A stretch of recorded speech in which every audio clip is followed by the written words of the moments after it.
So Dan, you've been with us today, which is great, talking at our young adult conference, which is called Engage.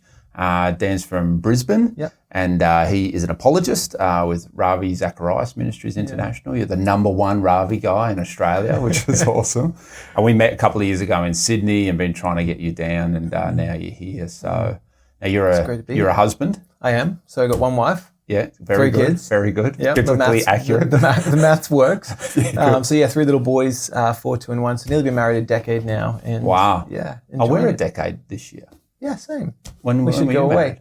September 25th. Oh, we were July. Okay. There you go. We can have a team 10-year anniversary somewhere. Well, my wife wants to go to like Europe or some 5-star hotel. So good luck. So let me ask you a bit about being an apologist and apologetics, because that's what you're doing, talking about here. So why did you get into it? How did you get into it? What was your path? Yeah, well, I grew up with 2 of my folks. They're both religious. They grew up teaching me about Jesus, went along to Sunday school from as early as I can remember. But when we were 9, basic summary of what I understood Christianity to be is there's a God up there who loves you and he's going to want good for your life. And when we were on a driving holiday, we hit the back of a truck and my mum was really badly brain damaged from that. It was sort of like one of those life tragic, altering events. And was months and months of recovery and then rehabilitation and all kinds of stuff. And so it went from sort of a shift from mum looking after me to me looking after mum in terms of dynamics, sort of parent to child. And as a result of that, I just could not understand belief in God anymore. Like the whole, if God is good and he loves us and he's powerful, why would he let this sort of thing happen? And so without knowing it, I sort of stumbled upon one of the most ancient objections to Christianity and kind of just distanced myself from the God thing, ran in the opposite direction for my sort of teenage years.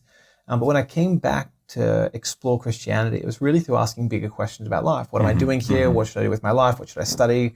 What's my goal? Right? And so I was asking questions like that. A mate said, maybe you should read the Bible and just see whether or not it helps make sense of some of these questions for you. And I didn't know what he meant, read the Bible. I just figured like any other book, you start at the beginning and work your way to the end. But so he knew what he was doing. I wish he'd told me. But I brought my questions and most of the Bible didn't make sense to me. I found it really confusing. I just started at the beginning and worked my way through. But I came to faith reading about Jesus in the New Testament. And he said, if this is what God's like, then wow, that's different to what I expected. And he actually does care about what's going on. He comes and suffers with us. He's grieved over our suffering. He comes to address it and to deal with it. And so I remember coming to the end of the Gospels and just saying, I believe this to be true now, but I've still got a bunch of questions. And when I started going back to a church then after a decade of not doing it, connected with one of the pastors there, and he just said, what are your questions? And I kept asking my questions, and he'd give me stuff to read and listen to and come back and ask more questions. And so that first period of being a Christian for me was just getting to know the Bible story and asking my hard questions. And he said, it's all on the table. You don't have to put that or check your brain at the door. And so I had to maybe from just the beginning this spark, not just make sense of the faith of myself, but maybe there are other people who like me have these barriers to being able to believe in God. 100%. And if you're able to meaningfully speak from the Christian story, that might be helpful to them to coming to believe in God too. So I just started spending a lot of time learning about hard questions and reading and thinking and started doing little talks at youth group and schools and stuff. And so it's just kind of grown naturally from there over a period of sort of 10 years into what I'm doing today. And so what took you from like that basic early faith, learning about the word, apologetic type stuff, to really becoming a apologist and Ravi? And tell us a bit about that. I started out as a pastor. I was doing ministry with youth and young adults, which is sort of 13-year-olds to 25-year-olds, and as part of that, so much of the kind of ministry that I was doing, the talks I was giving, the sermons I was giving, is answering their hard questions. And so as part of being a pastor, I was just doing that as part of my normal diet week in, week out. And then a mate of mine went and studied a course over in England at the Oxford Centre for Christian Apologetics, sort of a 1-year immersed exploration of apologetics. So cool. He came back after doing the first trimester and just said, dude, you have to do this. It's got your name written all over it. And I think he put my name to the top of the pile to actually get in with the application. So I did that in 2012, 2013. Got to know a lot of the RZIM team. It's their Oxford European base. And so they would come and do some of the teaching, and some of the Oxford sort of faculty would do some of the teaching. Amazing. It was amazing. It was just a great year. This is like John Lennox and Oz Guinness. Yeah, Oz Guinness and Alistair McGrath and Michael Ramsden and Amy O. Ewing and Ravi Zacharias would come over a little bit. And then they'd just bring in people from the university. So philosophers and theologians and skeptics and Islamic professors and all this different stuff to be able to ask questions and explore, and people right across the faith spectrum or none. So that was a great year. And so after that, the end, RZIM tapped me on the shoulder and and said, look, we'd love to explore you joining the team. Great. And I said, I'd be honored, but I've still got my role as a pastor to go back to. So I came back to Australia, and they just kept inviting and saying, hey, we're thinking of expanding to Australia. Would you be willing to kind of take lead on doing that's that? Fantastic. And so, so that's been for nearly 5 years now of doing that. So how would you, for you, like simply, how would you define apologetics? Yeah, it's a funny word, isn't it? And how does it fit into kind of the Christian life? Yeah, I mean, a lot of people, when they hear I do apologetics, assume that I do training in how to say sorry. And so I said, no, that's what marriage is for. If you really want to learn, that's your training there. But apologetics, it comes from a Greek term in which the same language that the New Testament was written in originally. And it means to give an answer or to give in a defense. It was actually a legal term. It was drawn from the world of jurisprudence, where if you were accused of doing something wrong, you would stand up and you would give your apologia, your defense, and your response. And so in the New Testament, it uses it a ton of times, but particularly there's this one passage in 1 Peter 3:15 where it encourages Christians, when they're doing public Christianity, making their faith known, it says, set apart Christ the Lord as holy. So make sure Jesus is at the center of what you do. And always be prepared to give an answer to anyone who asks you to give the reason for the hope that you have, but do this with gentleness and respect.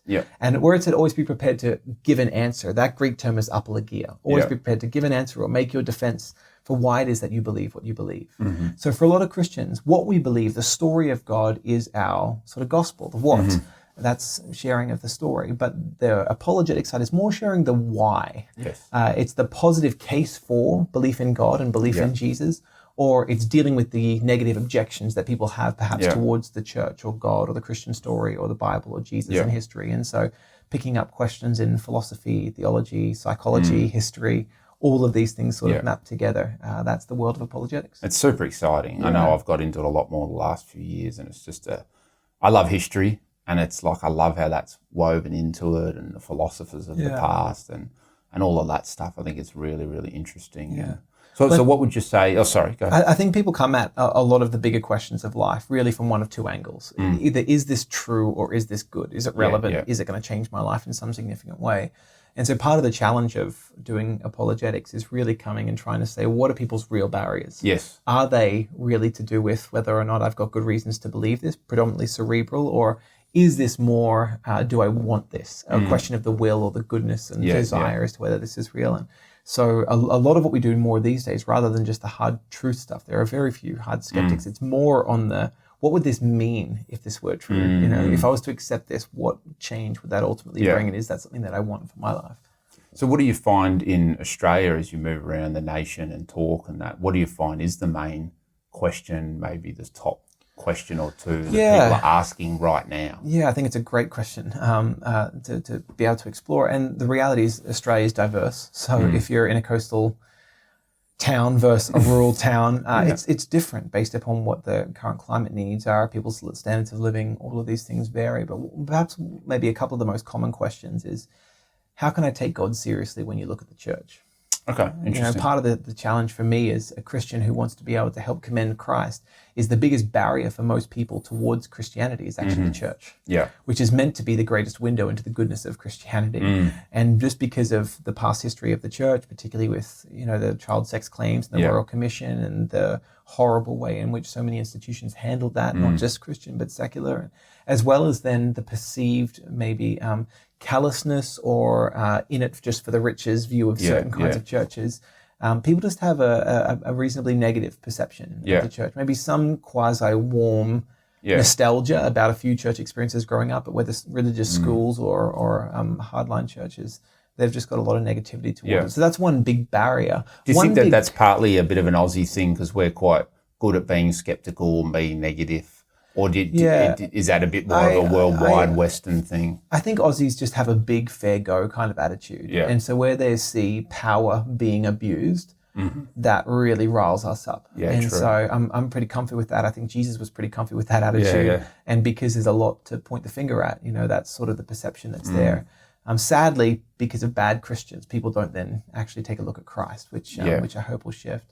But maybe the biggest question from more of a desire kind of point of view is the idea that I seem to be doing pretty well without God. Why do I need him? You know, so we're the land of happy pagans where life is great, standard of living is good. And so people think, well, why do I really need God? I think that's more for third world developing countries whose their life sucks, so they want this picture that life in the afterlife is going to be awesome. That's kind of why you get into the God business. Yes. So it's just, I think, a bit of a misunderstanding about what the Christian story is all about and how God fits into life. Okay.